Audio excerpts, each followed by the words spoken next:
Going to get out of here. So, I have had my daughter do an art piece for me. She's working on this art piece, and she's basing it off of a photograph. And I was just like looking at it, sitting there looking at it with her, and I said to her, I was like, "So why can't we just do the art piece just like the photo? I mean, like, why not?" And she said, "Well, there's just a lot of dead space that's in this photo, and it's really not serving the object any purpose." So that really stuck out to me. I haven't been able to kind of shake that statement that she said. And it made me start to think and look at my life, and maybe this will help you as well, to say, what are the wasted spaces in my life? What are the dead spaces? And I think it's good that we take time to evaluate ourselves. We take time to just kind of to look and see what is beneficial and what's not. You know, I think it's good to ask ourselves, the question is, what is the wasted space in my life? What is that dead space? What is, not helping? What's not helping me? And what is stopping, like, my focus? What is stopping me from becoming what I'm supposed to be? What is stopping accomplishment? What is the waste? What is my waste? What is your waste? What is it?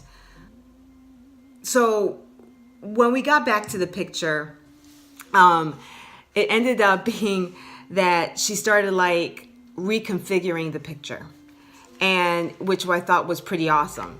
And she started cutting out like the dead space out of the picture. And what I noticed was that as the dead space was being cut out, the picture itself became more alive. It had more meaning to it. You could see more of the detail. And I think that when we start to take the dead space out, right, we can start to see clearer.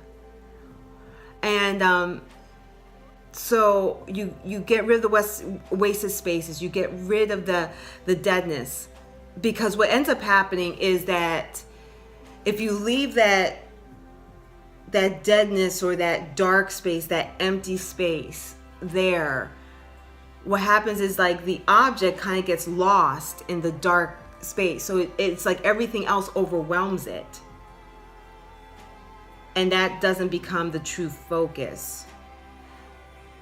But when the things were cut off, when it was more refined, you could see things a whole lot clearer.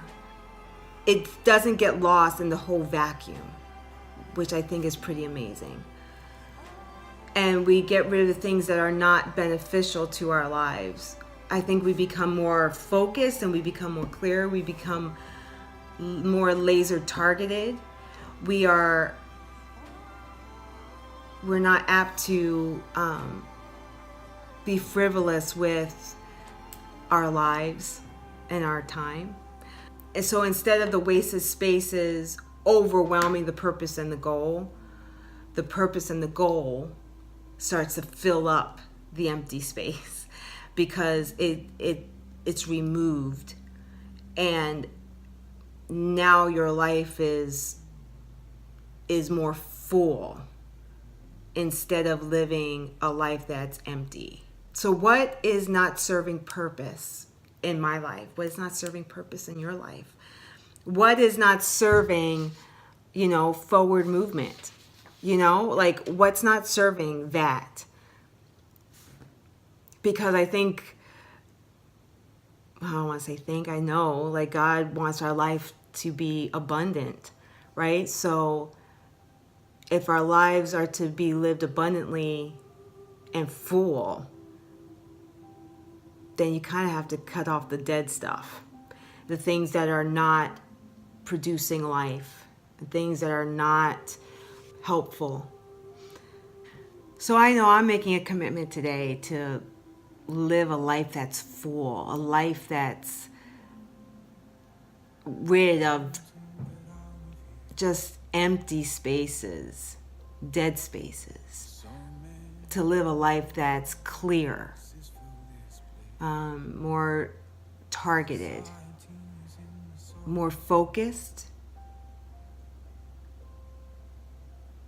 and to maximize the life that God has given me, you know, every day. To live towards purpose. So I hope that for you too, and I hope this helps you guys, because this is really designing life. It really is. This is how you can have a life that's well lived.